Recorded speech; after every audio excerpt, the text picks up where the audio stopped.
Doctor Ramdayal Munda जनजातीय कल्याण शोध संस्थान मोरहाबादी रांची में अत्यंत संवेदनशील आदिवासी समुदाय पीवीटीजे के युवक युवतियों के लिए विभिन्न प्रतियोगिता परीक्षाओं की तैयारी हेतु निःशुल्क आवासीय कोचिंग का शुभारंभ करते हुए मुख्यमंत्री हेमंत सोरेन।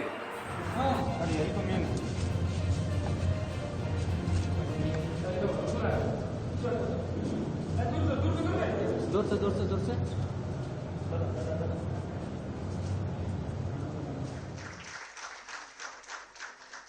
पौधा प्रदान कर माननीय मंत्री आवासीय कोचिंग के उद्घाटन समारोह में माननीय मुख्यमंत्री महोदय माननीय रणेंद्र सर को समाज के बीच में काम होता है।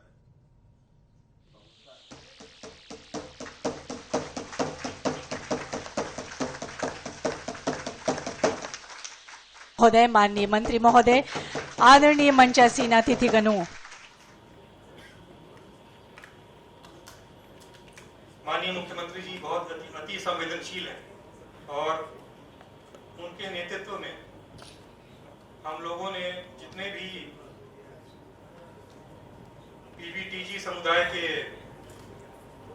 छात्र छात्राओं ने स्टाफ सिलेक्शन कमीशन में नामांकन एनरोलमेंट रजिस्ट्रेशन किया था, उसमें से लगभग करीब 500 से अधिक छात्र छात्राओं ने आवेदन भरा था इस कोचिंग करने के लिए। उसमें से हम लोगों ने प्रथम चरण में केवल लगभग 150 अभ्यर्थियों को चुना है जो कि स्टाफ सिलेक्शन कमीशन में अपना विभिन्न परीक्षाओं के लिए रजिस्ट्रेशन फॉर्म भरे थे। मैं पुनः ये जरूर कहना चाहूँगा कि यह हमारे लिए बहुत ही सुअवसर है कि हमारे बीच में जिसको भारत सरकार ने अति संवेदनशील या अति कमजोर समूह के रूप में जाना है, पहचाना है, चिन्हित किया है, स्वीकारा है, उसके लिए हमारे राज्य में ऐसे अति संवेदनशील मुख्यमंत्री जी के नेतृत्व में हम लोग यह काम करना चाहते हैं और हमारे लिए सौभाग्य है, ये हमारे लिए अच्छा अवसर है।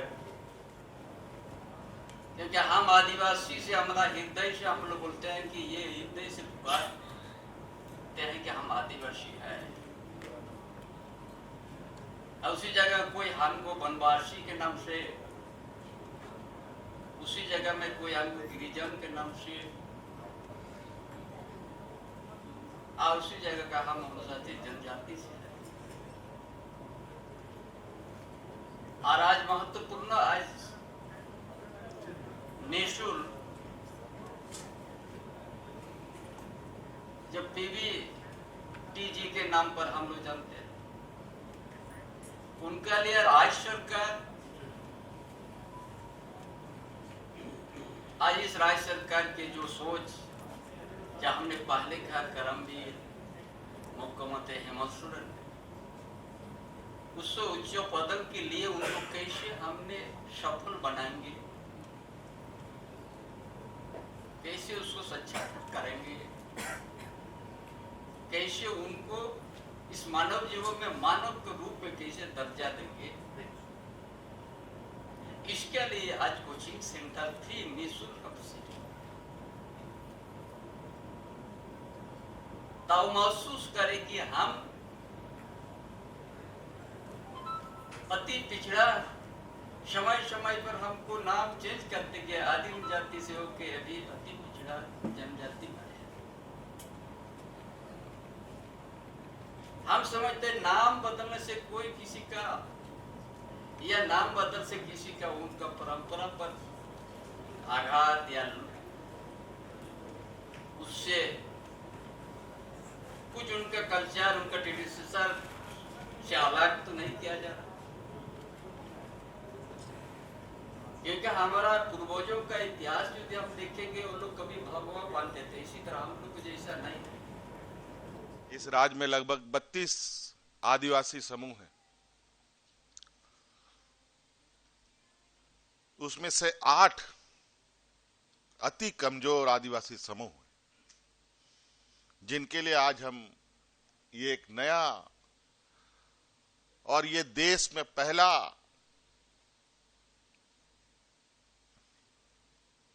योजना शुभारंभ हो रहा है।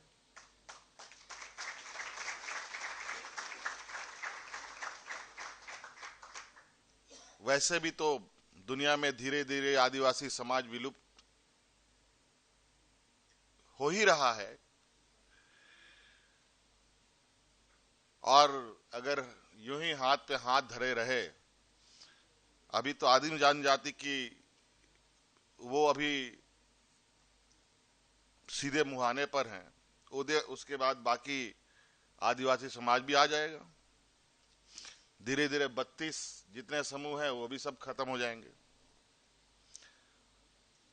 और पूरे देश में 750 के लगभग आदिवासी समूह हैं, और उन 750 समूह में 32 समूह हमारे राज्य में हैं, और उन 32 समूह में 8 समूह पूरे देश में 75 के लगभग, जो मुझे जानकारी है, अति कमजोर आदिवासी वर्ग है,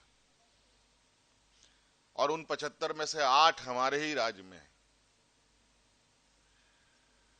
आपको जो सरकार राशन देती है उससे आप जीवन में कभी आगे नहीं बढ़ सकते। वो सिर्फ आपको जिंदा रखने के लिए दे रही है। नाप तौल कर वो राशन है, उस राशन से ना आप स्वरोजगार पैदा कर सकते हैं, उस राशन से ना आप पढ़ाई लिखाई कर सकते हैं, ना आप आगे बढ़ सकते हैं। राशन सिर्फ आपको जिंदा रखने का माध्यम है। चाहे राशन कोई भी बीपीएल परिवार को मिल रहा हो, सरकार का काम सिर्फ राशन देने भर तक की जिम्मेवारी खत्म नहीं होती है। सरकार की जिम्मेवारी उन संवेदनशील विषयों के प्रति भी अपना ध्यान लगाना आवश्यक होता है, जहां लोग पिछड़ रहे हों, आगे नहीं बढ़ पा रहे हों। किसी ने सपना में सोचा था कि यहां का आदिवासी का बच्चा विदेश में पढ़ने जाएगा, दलित का बच्चा जाएगा, पिछड़े के बच्चे जाएंगे, अल्पसंख्यक के बच्चे जाएंगे। आज हमारा ये प्रोग्राम यूनाइटेड किंगडम के सरकार के अंदर और यूनिवर्सिटी के अंदर चर्चा का विषय है। अभी तो कुछ दिन पहले हम लोगों ने 25 बच्चों को भेजा है।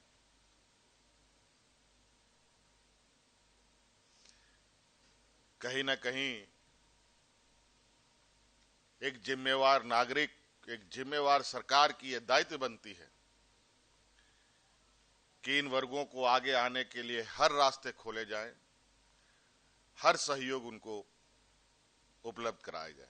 जिस तरीके से समय का परिवर्तन जिस गति से हो रहा है, इस दौर में कहीं ना कहीं इस आदिवासी समाज के लोगों को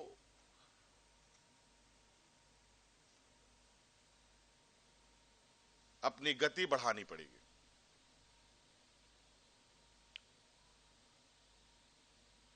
मैं भी एक आदिवासी समाज का एक नौजवान हूं।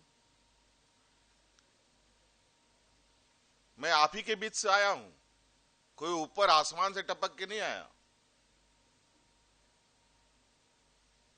लेकिन हमने अपनी गति को बनाए रखा और आज आपके सामने खड़ा हूं।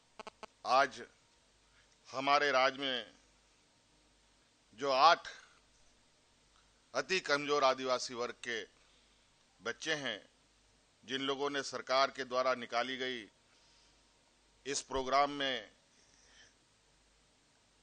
अपना सहभागिता निभाई है। हालांकि आवेदन तो लगभग 400 के लगभग आवेदन पड़े थे, लेकिन कई स्क्रूटनी होने के बाद लगभग 156 बच्चों ने इसमें सफलता पाई है, और जो असफल हुए हैं मैं उनसे भी आग्रह करना चाहूंगा इस मंच से, आपको निराशा होने की आवश्यकता नहीं है। आप पुनः तैयारी कीजिए। मेरी शुभकामनाएं हैं कि आप जरूर हमारे इस प्रोग्राम में का हिस्सा बन सकते हैं। कुमारी दुमका माल पहाड़िया जनजाति से, सोनी तेलरा लातेहार बिरजिया जनजाति से, नीलम रानी माननीय मुख्यमंत्री महोदय के सपनों को साकार करेंगे। झारखंड में महसूस करेंगे कि सरकार की निर्णय ऐतिहासिक होते जा रहे हैं। आज विशेषकर हमारे राज्य में आदिवासी समूह के बीच से ही जो अति कमजोर आदिवासी समाज है, जिसको हम पीवीटीजी बोलते हैं, प्रिमिटिव ट्राइब्स, उसके लिए हम लोगों ने निःशुल्क कोचिंग